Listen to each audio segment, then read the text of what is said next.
What's up guys, it's Tom here and welcome to the latest Liverpool transfer news video, and I collected all the brand new information regarding Liverpool transfers, and we have a lot of new information coming your way regarding the likes of Virgil van Dijk and Mohamed Salah and other very exciting players. So let me know who is on your summer transfer wish list in the comments below. Of course, if you enjoy these types of transfer news videos, make sure to smash the like button.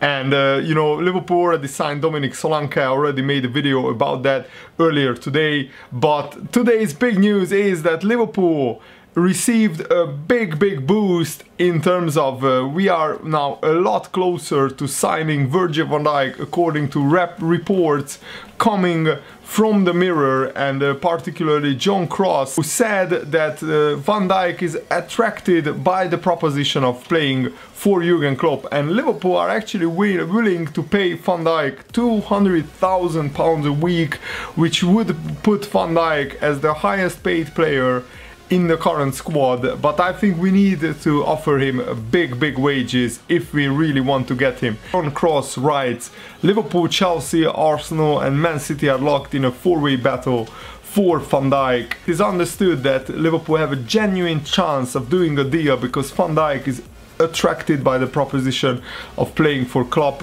as I said. And Klopp is ready to make it clear that he will make Van Dijk his defensive kingpin, that he can become a cup legend, and that he's the only centre-half he's interested in this summer. And on the other hand, you know, Man City and Chelsea are interested in many different players. However, Klopp prioritizing Van Dijk, and Van Dijk must feel very good about himself regarding this. There is a lot of room for improvement, and I think the Van Dijk-Matip partnership could be good enough to guide Liverpool into the top 3 or maybe into the top 2 in the Premier League. So pulling off this deal for Van Dijk could be Liverpool's most significant signing for the last like 3 or 4 years, because Liverpool have been crying out for a genuine top-class centre-back since the peak years of Hyypiä and Carragher, and Van Dijk would be just that, and we already have, you know, Matip as well.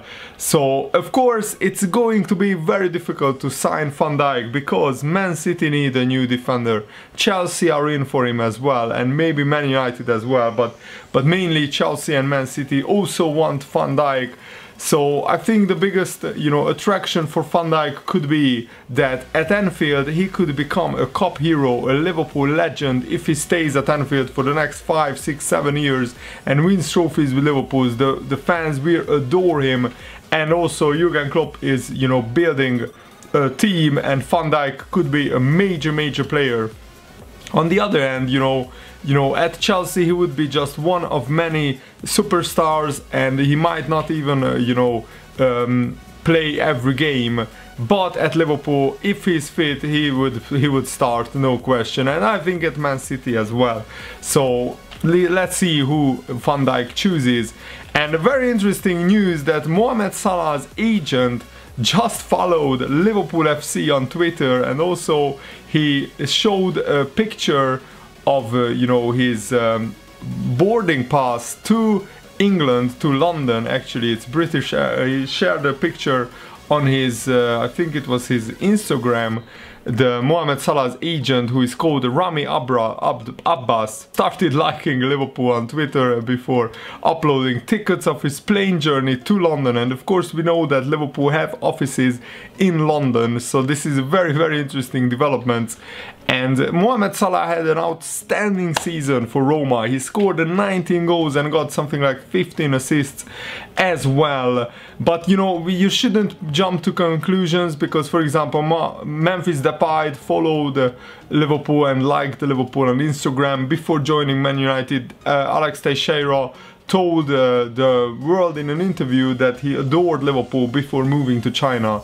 And a few weeks back Douglas Costa did something similar by liking a tweet saying that Douglas Costa, Mane, Firmino strike partnership could be devastating for Liverpool. But it's still an encouraging sign, and I think Mohamed Salah is exactly what we need. He can play on the left wing, and we have been crying out for another player in the squad like Mane. It's all well and good getting Mane in, he has been a revelation, and you could see that Liverpool's whole, you know, the whole starting 11's level just went up by a whole new level by just signing a really pacey player who can score goals, who can get assists, who worry defenders constantly with running at them and beating them with pace, with skill. And Mohamed Salah, if we could have two wingers who could do that, not just one, and Mane can always get injured, as we saw against Everton, he got injured. He also sometimes go to the Africa Cup of Nations. We could have the same problem with Mohamed Salah, who is Egyptian. He's playing for the Egyptian national team. But yeah, he registered, you know, 19 goals and 15 assists in all competitions. That's an outstanding record, and you know, we could get him for something like 30-35 million pounds, because I think Roma cannot compete with Liverpool in terms of wages, and if Roma wants to strengthen their team, they might have to sell as well. He already was at Chelsea and that wasn't a successful transfer for him, but he was a lot younger, he wasn't as good as now, and of course Chelsea had some better players in his position, and we already saw that some great players left Chelsea, just to mention Lukaku and Kevin De Bruyne, who didn't, you know, excel at Chelsea. They left the club and went on to become great players. So Mohamed Salah, in my opinion, would be a really good defender. And also earlier today there was talks of Gael Clichy coming to Liverpool as a left back, but he's 31 years old, and yes, he's a free transfer, but if you are not good enough for Man City and if you are 31, I'm sure that we can get a better signing in. Maybe Andy Robertson could be that player. He remains a target, as well as Manchester City's Benjamin Mendy, who is also targeted by Man City, but he's also a big target for Liverpool.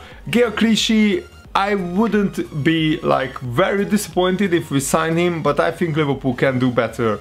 If you are not good enough for Man City and Guardiola, that says something about your level, and he doesn't. He's maybe better than Moreno, but he's not like a big upgrade on James Milner. And in my opinion, if we sign a new left back, he needs to be a big upgrade on James Milner. And Jurgen Klopp also said himself that he will only sign players who improve the starting 11 for big money. Solanke is a young player for the future, so it's a different category. But at Man City, Clichy won, you know, 2 Premier League titles and 2 League Cups. So what is the positive? What could be the positive about this transfer is that Clichy is a proven winner, and he knows what it takes to win trophies, and Liverpool don't have that many players like him in the squad, so he could be a leader. But Liverpool Echo later today actually denied this transfer rumor, because the Echo is saying that he's not a target for Jurgen Klopp, who is of course still keen to add the new left back. Ryan Sessegnon, it looks like Ryan Sessegnon, according to the latest reports, will choose Tottenham, but we can understand it, because he's from London, he's only 17 years old. It's fully understandable that he doesn't want to move to another city with his whole family, changing schools, changing friends, changing the whole everything around him.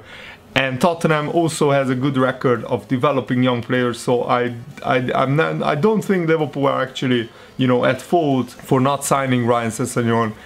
This is always difficult when a player from London you know, has options of staying in London or going to Liverpool. And you know, at the moment Liverpool and Tottenham are maybe on the same level in terms of how attractive the club is. So I can fully understand why Sessegnon would choose Tottenham ahead of Liverpool, because he's just a kid. Remember, as good as he is, he's only 17 years old, so he doesn't want to, you know, change his whole life upside down by signing for Liverpool.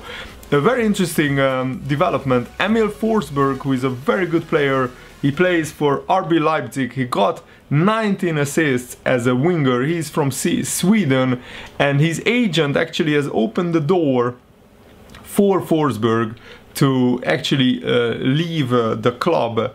And he said, I will never comment on which clubs are involved, but there are big clubs who are very interested in Forsberg. Obviously, Leipzig know that if they want to keep Emil, they have to make sure he is always happy. He has repaid the club 10 times over. It might be the time to test himself at one of the big clubs. If Leipzig want to be in the fight, they really have to show it. So basically, the agent just tries to get a better contract or a big transfer move for his client, which usually most agents do this. The agent also said, interestingly, even if he has a good deal, it's not at the level you get at the biggest clubs in Europe. So this is where, you know, the likes of Liverpool could come in, who could offer higher wages to Forsberg and also to Naby Keita. As good as, you know, Leipzig are in terms of their transfer budget and everything, they are a pretty rich club in Germany, but they can't compete with the likes of Liverpool. So this is why I'm really hoping that we could snap up either Forsberg or Keita or even Timo Werner, who is also a target. And also, just to add another very exciting news, morning reports suggested that the Court of Arbitration for Sport will uphold the ban of Atletico Madrid, meaning that Atletico Madrid won't be able to make any first team signings this summer. And that means that Lacazette to Atletico Madrid will not happen, probably, if this news is true. It will not happen in the summer, which leaves the door open for Liverpool to sign Lacazette. There hasn't been many, you know, very reliable reports of Klopp actually targeting Lacazette, but, you know, there are some reports about that, so I'm really hoping that Liverpool will actually sign Lacazette, or at least sign Mohamed Salah. We need an attacker to add another dimension to Liverpool's forward line. Let me know what do you think about all these transfer news in the comments below, and thanks for watching, guys. Hope you enjoyed this. See you later. Goodbye.